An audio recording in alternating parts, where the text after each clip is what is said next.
पहले मैं सभी से निवेदन आग्रह करता हूं कि जो भी उधर उधर घूम रहे हैं वो अपने पॉइंट पे आके खड़े हो। पीढ़ी दर पीढ़ी चलता है। मिशन में हमेशा व्यक्ति को महत्व नहीं दिया जाता है। मिशन में हमेशा शहीदों की विचारधारा और सिद्धांतों को महत्व दिया जाता है और उस पर काम किया जाता है। और मालवा निमाड़ की बात हो गई, मध्य प्रदेश की बात है, इस भारत देश की बात है। अगर आदिवासियों को इस भारत देश का मालिक चैलेंज करना या क्लेम करना पड़ेगा तो आप लोगों को इस प्रकार की रणनीति पे काम करना पड़ेगा। ये मिशन कर रहा है। साथियों, हमारा एक ही उद्देश्य है, इस मिशन को हमेशा के लिए इसी तरह पे काम करवाना चाहते हैं। साथियों, समाज में कई तरह के कार्यकर्ता होते हैं, लेकिन समाज के लिए जीना और मरना एक कैडर करता है। इसलिए आपको पहले दो चीज ध्यान रखना पड़ेगी। कार्यकर्ता से बढ़कर आपको कैडर बनना पड़ेगा।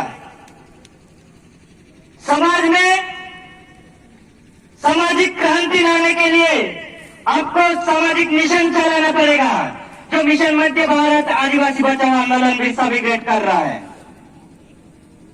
बच्चे बच्चे को सिखाना है, आदिवासी को बचाना है। ये नारा मिशन मध्य भारत आदिवासी बचाओ आंदोलन बिरसा ब्रिगेड ने दिया है, जो आज यहाँ पे रिजल्ट के रूप में दिखाई दे रहा है। यहाँ पे 5 साल का बच्चा से लेकर 60 साल का बुजुर्ग भी यहाँ पे बैठा हुआ है। ये मिशन का काम है। साथियों, इस देश में सभी धर्मों के लोग रहते हैं, सभी वर्ग के लोग रहते हैं, लेकिन सबसे ज्यादा अत्याचार, दमन, शोषण सिर्फ आदिवासी समाज पे हो रहा है। इस ओर आपको ध्यान देना पड़ेगा, ये परखना पड़ेगा, इसका एनालिसिस करना पड़ेगा कि हमारे ही समाज पे इतना अत्याचार क्यों। फिर आपको पता चलेगा कि भाई हम पे इतना टारगेट क्यों किया जा रहा है। क्यों? क्योंकि इस देश की 90% जमीन आदिवासियों की है और उस जमीन पे बड़े बड़े पूंजीपतियों का नजर है। अब अलग अलग तरह के कानून, अलग अलग तरह के षड्यंत्र हम आदिवासियों पे लाए जा रहे हैं। साथियों, ये देखना, इस देश की 90% जमीन पे ये लोगों की नजर है। अभी टाइगर रिजर्व प्रोजेक्ट लाया जा रहा है, फॉरेस्ट कंजर्वेशन एक्ट लाया जा रहा है। टोटल मिला के बात यह है कि इस देश में तरह तरह के प्रोजेक्ट लाना, यानी आदिवासी मुक्त भारत की नींव रखने की कल्पना यहाँ पे की जा रही है। तालियां कोई नहीं बजाएगा। यहाँ पे दर्द है समाज का। आने वाले ये 5-6 सालों में समाज की कैसी स्थिति होंगी, ये आप लोगों को अभी पता चलना चाहिए कि आज हम इस दशा में है, मेरा आने वाला समाज 10 सालों में कैसा होगा। इस पे काम करना पड़ेगा, आने वाली पीढ़ी पे काम करना पड़ेगा।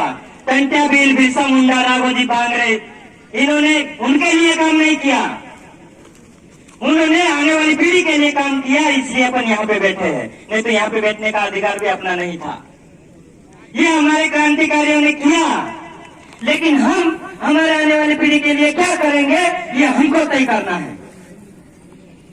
हमको किस हिसाब से काम करना है, समाज को बचाना है, साथ में खुद को भी जिंदा रखना है और आने वाली पीढ़ी के लिए भी व्यवस्था करके जाना है।